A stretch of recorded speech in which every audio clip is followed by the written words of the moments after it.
উহ, বাপরে বাপ, কি গরমটাই না পড়েছে। সকাল 7টাতেই মনে হচ্ছে দুপুর 12টার রোদ। এই যা, মাছ ঝিঙে পটল সবই তো নিলাম, কিন্তু তাড়াহুড়োর চোটে আমটাই তো কেনা হলো না। ধুর। জলের দরে আমের দাম, জলের দরে আমের দাম, আম নিয়ে যাও গো বাবু। আরে বাহ রে বাহ, এই তো দারুণ। মেঘনা চাইতেই জল, কৃষ্ণনগরের উন্নতি সত্যি চোখে দেখা যায়। বিজ্ঞাপনখানা তো খাসা, তা বলি জলের দরে তো বলছো, কিন্তু সত্যি কি তাই? হ্যাঁ গো গোপাল দাদা, তোমাকে কেন মিছে কথা বলবো বলো? মাত্র 2 আনায় 5 কেজি। আচ্ছা, তাহলে দিয়ে দাও দেখি 5 কেজি হিমসাগর। ব্যাস, আর কোনো আফসোস নেই।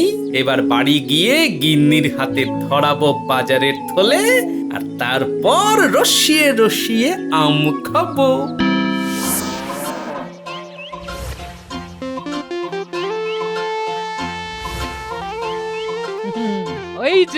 ওই যে এতক্ষণে উনি এলেন। এবার থলে হাতে ধরিয়ে দিয়েই তো আদেশ দেবেন তাড়াতাড়ি রান্না চাপানোর জন্য। কিন্তু নিজে যে কত সময় ধরে বাজার করেছেন তার হুঁশ নেই। বাহ গিন্নি, দিন দিন তুমি কেমন যেন অন্তর্যামী হয়ে যাচ্ছে মনে হচ্ছে। কিন্তু যতই হোক মানুষ তো, তাই একটা জিনিস বাদ দিয়ে ফেললে। এই শোনো, তোমার রসিকতাগুলো না তুমি অন্য কারোর সাথে করো। এই গরমে সব সহ্য হচ্ছে না। হ্যাঁ, আহা গিন্নি, রেগে যাচ্ছ কেন? আমি তো ভালো কথাই বলছি। কি সুন্দর, বলার আগেই আমার মুখের কথাগুলো তুমি বলে দিলে। এতে আমি সত্যি অভিভূত। ঠিক আছে, ঢের হয়েছে। এবার বাজারের থলেটা দাও তো দেখি। হ্যাঁ, এই নাও। কিন্তু ওই যে বললাম, তুমি আমার একটা মনের কথা ধরতে পারোনি। আবার কি কথা? আম জনতার আম কথা। আবার আম? বলি, তোমার মাথাটা কি খারাপ হয়ে গেল নাকি?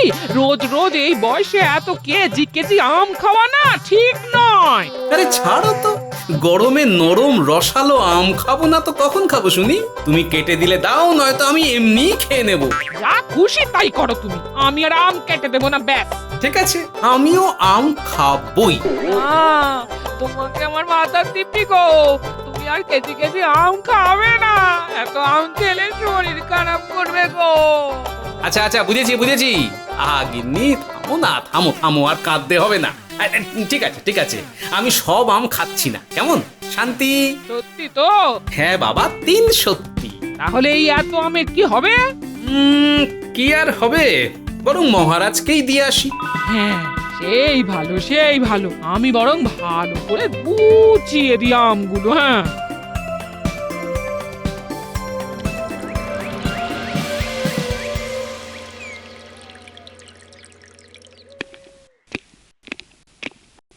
আরে গোপাল, আজ আবার তোমার হাতে ওটা কি নিয়ে এসেছো? আর যাই থাক না কেন, সেটা কেবল মহারাজের জন্য। বাবা, তাই বলে বলতেও পারবে না কি জিনিস? না, আগে মহারাজ খুলে দেখবেন, তারপর বলবেন। ও বাবা, এই যে আম ভর্তি থলি, আহ, কি মিষ্টি গন্ধ। সত্যি সত্যি গোপাল, তুমি পারো বটে। বাবা, আমি তো এনেছো তো সেটা বলতে পারছিলে না? ভাব এমন করছিলে যেন কি না কি। কিন্তু আমি তো একবারও বলিনি যে আমি খুব দামি জিনিস এনেছি। এমনটা যদি আপনি ভেবে থাকেন, তাহলে সেটা আপনার ব্যাপার। যাই হোক, গোপালের উপহার খুব ভালো লেগেছে। আম এমনিতেই আমার খুব প্রিয় ফল, তার উপর তোমার আজকের এই আমের থলিটা দেখে আমার ছোটবেলাকার কথা মনে পড়ে গেল। ও মা গো, মহারাজের ছোটবেলার কথা শুনি শুনি। হ্যাঁ মহারাজ, বলুন না। আমি যখন ছোট ছিলাম তখন ভ্যাবল দাদুর আম বাগানে আম নেওয়ার জন্য ঢুকতাম। দাদুর ওই আম বাগানটা খুব শখের ছিল। যেমন বিশাল বাগান, তেমনি তার আমের স্বাদ। এ তো দারুণ ব্যাপার। তা সেই বাগানটা কোথায় ছিল মহারাজ? পাশের গ্রামে। আর জানো, আজ পর্যন্ত ওই রকম মিষ্টি রসালো আম আমি আর কোথাও পাইনি, খোদ কৃষ্ণনগরেও নয়। এ কি, পুরনো কথা বলতে বলতে মহারাজ এত উদাস হয়ে গেলেন? না, মহারাজের এমন মন খারাপ যে আমার মোটেই ভালো লাগছে না। মহারাজ, হ্যাঁ, কি বলছিলাম যেন? আগে আমের কথা, যেটা আপনার খুব প্রিয় ছিল। যাই হোক, এসব এবার সেসব কথা থাক, কাজের কথায় আসি। কাল সকলে কিন্তু অবশ্যই একদম ঠিক সময়ে রাজসভায় চলে এসো। রাজ্যের গুরুত্বপূর্ণ ক্ষেত্রগুলো নিয়ে বৈঠক করব আমরা। আজ মহারাজকে দেখে মনে হলো উনি এখনো ভেবল দাদুর বাগানের সেই আম ভুলতে পারেননি। কিন্তু এখন কি করে যে ওনার মন ভালো হয়ে যায়। আমি বরং একবার চেষ্টা করে দেখি ওনার সাধের বাগান থেকে আম এনে দিতে পারি কিনা।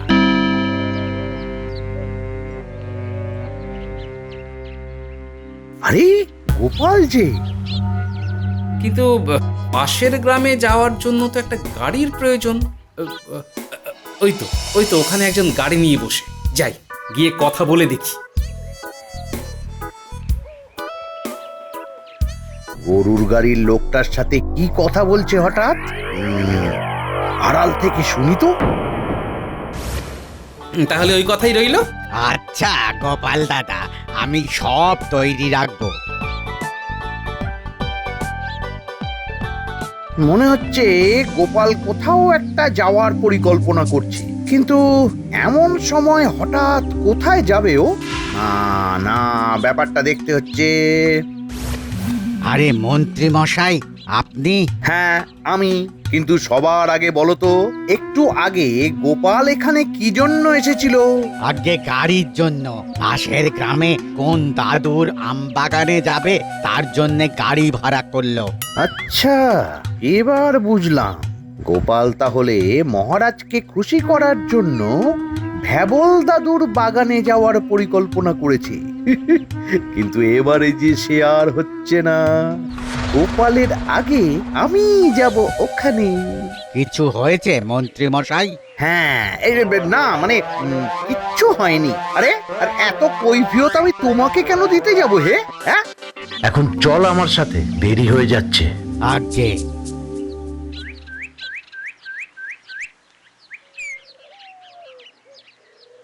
গোপাল, এ সময় কোথায় চললে?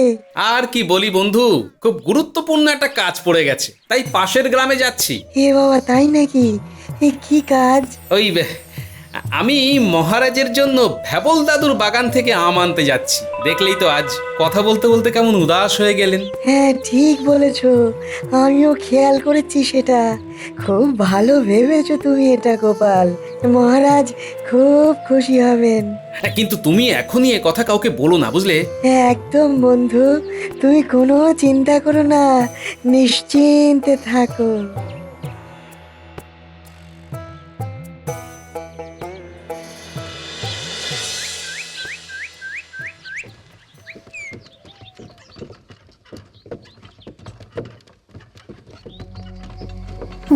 বাবারে, কেমন যেন ফাঁকা ফাঁকা। এই গোপালকে সায়স্তা করার জন্য কত কিছুই না করতে হয় জীবনে। উফ, এই তো ব্যাস। আরে আর একটুখানি। এদিকেই তো বাগানটা আছে বললো।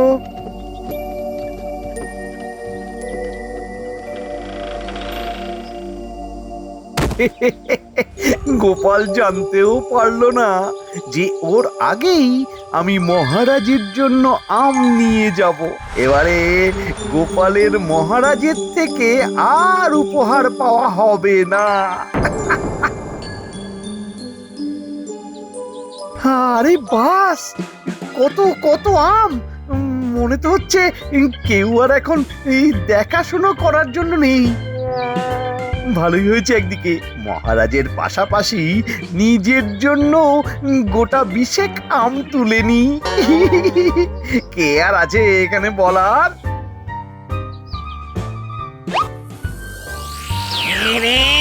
বাগানের আম চুরি করে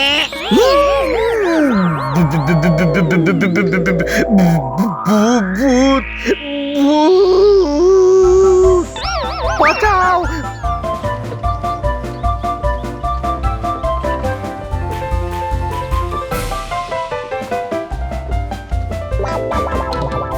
এই গরুর গাড়ির লোকটাকে বলে দেওয়া সত্ত্বেও কোথায় যে গেল বেটা, এখন অগত্যা পায়ে হেঁটে যাওয়া ছাড়া তো আর উপায় নেই।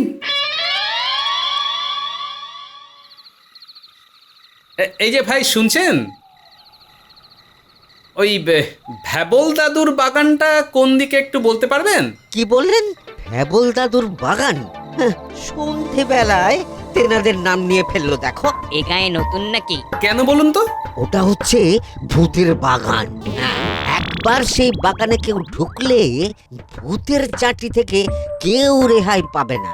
তাই নাকি? চলো ভাই চলো, আমরা এখান থেকে চলে যাই। আর 1 মিনিট এখানে থাকলে চলবে না। ভূতের বাগান সত্যি কি তাই নাকি বানিয়ে বললো? না, এত দূর যখন চলে এসেছি তখন খালি হাতে তো ফিরলে চলবে না, গিয়েই দেখি, তারপর যা হয় হবে। ওরে বাবারে বাবারে বাবা, আমার তো এখনো বিশ্বাস হচ্ছে না। খুব জোর বাঁচান বেঁচে গেছি আজ। উ, উ,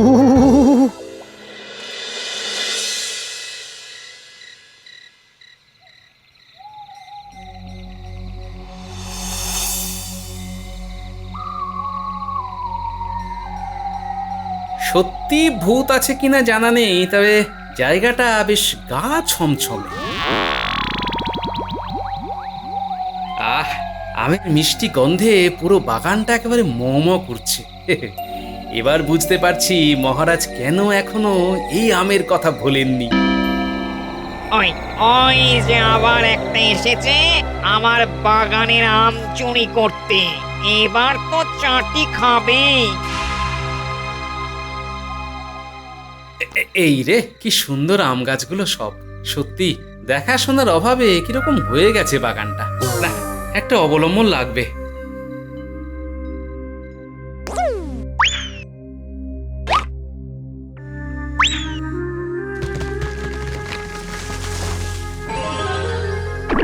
ওই বড় ভালো রে বাছা। আপনি? হ্যাঁ বল দাদু, এই বাগানটা আমার। তবে আজ আমি তোকে দেখে অবাক হয়ে গেলাম। সবাই এই বাগানে শুধু আম চুরি করতে ঢোকে, কিন্তু কেউ কখনো বাগানের গাছের কথা ভাবে না।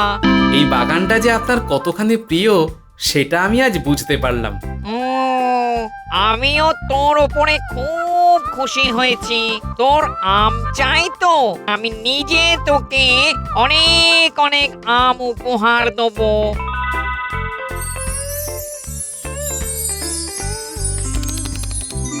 আপনাকে অনেক ধন্যবাদ। এত আম দেখে আমাদের মহারাজ খুব খুশি হবেন। তাই নাকি রে? ঠিক আছে, এবার আমি চলি। হ্যাঁ, বাড়িতে আবার চিন্তা করবে। এখন যাবি কি রে? কত রাত হয়ে গেছে দেখেছিস? তার চেয়ে আমি বরং আজ এই বাগানেই তোর জন্যে বিছানা পেতে দিচ্ছি। রাতটা এখানেই আম খেয়ে শুয়ে পড়। কাল আলো ফুটলেই বেরিয়ে পড়িস। সেই ভালো, এখন রাতে নির্জন রাস্তা দিয়ে যাওয়াটাও ঠিক হবে না।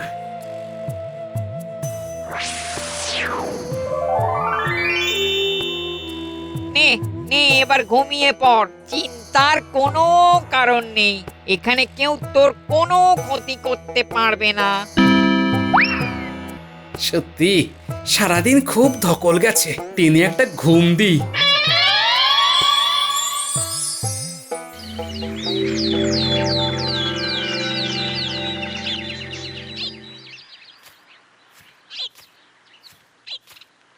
কই গো গোপাল, ফিরে এসেছো নাকি?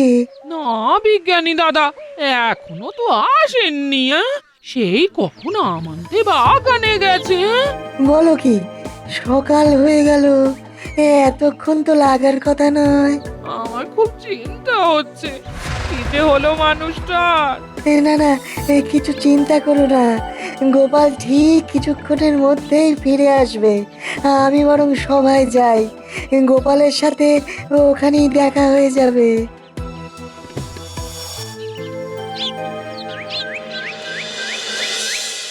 কি ব্যাপার, কালকে জানিয়ে দিলাম আজকের বৈঠকের কথা, সবাই চলে এসেছে, তবু গোপাল কেন আসেনি এখনো? গোপালের তো আম বাগানে যাওয়ার কথা ছিল, সেখানে গিয়ে আবার কিছু হয়নি তো? তুমি কিছু জানো মন্ত্রী? আগে মহারাজ, আমি জানি গোপাল আপনার পছন্দের আম আনতে ওই ভ্যাবল দাদুর বাগানে গেছিল। সত্যি? হ্যাঁ, গোপাল আমার জন্য এত ভাবে, দেখেছো তো মন্ত্রী? গোপাল আমায় কতটা ভালোবাসে। কিন্তু মহারাজ, ভালো তো আমিও বাসি। সে আমার জানা আছে, তা বিজ্ঞানী এখনো কি ফেরেনি সে? না মহারাজ, ওটাই তো চিন্তার কারণ। গতকাল বিকেলেই বেরিয়ে গিয়েছিল। সে কি গো, আজ সকাল হয়ে বেলা হতে চললো, এখনো ফিরে আসেনি? ফিরে আসবে কি করে মহারাজ? গোপালকে নিশ্চয়ই ভ্যাবল দাদুর ভূতে আটকে রেখেছে। কি ভুলভাল কথা বলছো? আগে না মহারাজ, সত্যি বলছি, আমি নিজে দেখেছি। ওই ভয়েই তো আমার এত জ্বর চলে এসেছে। সে কি গো? গোপাল যে বাগানে যাবে সেটা আমি গতকাল শুনতে পেয়ে গেছিলাম। আপনার কথা ভেবে আমিও ওই বাগানে গেছিলাম, কিন্তু ভূতের তাড়া খেয়ে পালিয়ে আসি। এই কথাটা তুমি আমাকে এখন বলছো? সব জেনে শুনেও চুপ করেছিলে এতক্ষণ। সেনাপতি, তুমি এখনই মন্ত্রীকে নিয়ে ওই বাগানে যাও গোপালের খোঁজ করতে। যথাজ্ঞা মহারাজ। না মহারাজ, না না, দয়া করে আমাকে আর ওই বাগানে যেতে বলবেন না। একদম চুপ। তুমি যদি গোপালকে খুঁজতে না যাও তাহলে অনেক বড় শাস্তি পাবে। বেশ, আমি যাচ্ছি। মন্ত্রী মশাই, আপনি তো বাগানটা খুব ভালোভাবে চেনেন, আপনি বরং ভিতরে ওই দিকটা একটু দেখুন না, আমি বাগানের এ পাশের সবটা দেখছি। সেনাপতিও আমাকে বিপদে একা ফেলে পালিয়ে গেল। গোপালের খোঁজ না দিলেও ওদিকে মহারাজ শাস্তি দেবেন। কি যে করি!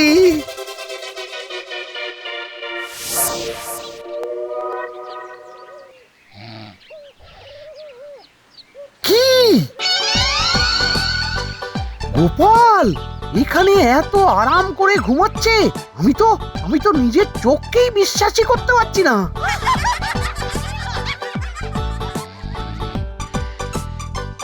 হ্যাঁ, আমি তো ঠিকই দেখছি। এদিকে গোপাল দিব্যি ঘুমাচ্ছে, আর ওদিকে মহারাজ ওর জন্য আমাকে বকা দিচ্ছে, আবার পাশে এত আমও তুলে নিয়েছে। অনেক হয়েছে। আমি কিছুতেই এই থলে মহারাজের কাছে পৌঁছতে দেব না। গোপাল থাক এখানে, এই সব আম আমি নিয়ে যাব। আচ্ছা, এই ব্যাপার তাহলে। আমার দেওয়া উপহারও এই বেটা চুরি করলো। আজকে তো আমি কিছুতেই ছাড়বো না।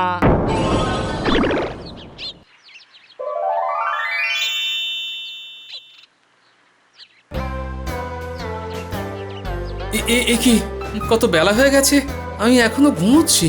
ওদিকে গিন্নি বোধহয় চিন্তাতে পাগল হয়ে গেল। আরেকটা জিনিস কি লক্ষ্য করেছো বাছা? তোমার আমের থলিটাও চুরি হয়ে গেছে। ওমা, সত্যি তো? থলে কোথায় গেল? কোথায় আর যাবে? তোমার রাজ্যের মন্ত্রী এসে চুরি করে নিয়ে গেছে। ও গতকাল তোমার আগেও এসেছিল আম চুরি করতে। তাই নাকি? দেখো বাছা, তুমি কি করবে জানি না, কিন্তু আমি ওই ব্যাটার উপরে খুব রেগে আছি। আমার বাগানে আমি থাকতে চুরি, এ আমি কিছুতেই মানবো না। শাস্তি তো আমি ওকে দেবই। ঠিক বলেছেন আপনি, এত সহজে মন্ত্রী মশাইকে ছেড়ে দেওয়া যাবে না।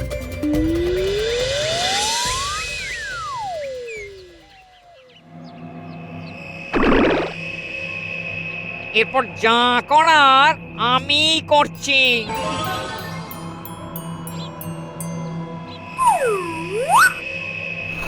আমি তোমার ভালোবাসা দেখে খুবই খুশি হয়েছি গোপাল, কিন্তু তুমি বড্ড চিন্তায় ফেলে দিয়েছিলে আমাদের। ক্ষমা করবেন মহারাজ, ইচ্ছে করে এমন করতে চাইনি। আসলে ভ্যাবল দাদুই গতকাল ওনার বাগানে রাত কাটাতে বলেছিলেন। তারপর আম খেয়ে নরম বিছানায় এত জোরে ঘুমিয়ে পড়েছিলাম, আর উঠতে পারিনি মহারাজ। আমি বুঝলাম, কিন্তু ভ্যাবল দাদু? হ্যাঁ মহারাজ, উনি তো ভালোবেসে এত আম উপহার দিয়েছেন। ওই দেখুন। আমি তোমাকে দেখেই চিনতে পেরেছি কৃষ্ণচন্দ্র। এ কি কাণ্ড, মন্ত্রীর গলা বদলে গেল যে। বাইরে থেকে মন্ত্রী মশাই, কিন্তু ভিতরে ভূত দাদু। এ? তোমার যে বাগানের কথা এখনো মনে আছে, এটা জেনে আমার খুব ভালো লাগলো। কারণ এখন তো বাগানটা অবহেলায় পড়ে থাকে। আহারে, আমি আপনাকে কথা দিচ্ছি, আজকের পর থেকে ওই বাগানের দেখাশোনার দায়িত্ব আমি নিজের কাঁধে তুলে নিলাম। আর আপনার কোনো চিন্তা নেই। আর একটা কথা, তোমার এই মন্ত্রী মোটেই সুবিধের নয়। সে অনেকবার আমার বাগান থেকে আম চুরি করার চেষ্টা করেছে, এমনকি গোপালকে দেওয়া উপহারের আমও চুরি করে নিয়ে আসছিল। সে কি, মন্ত্রীর এত বড় স্পর্ধা? আপনি চিন্তা করবেন না, আমি নিজেই ওকে শাস্তি দেব।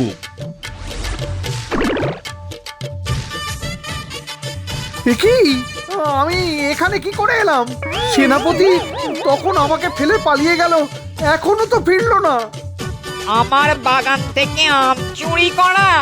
আমার ভুল হয়ে গেছে, আমায় ক্ষমা করে দিন। আমি আর কোনো দিন আম চুরি করবো না।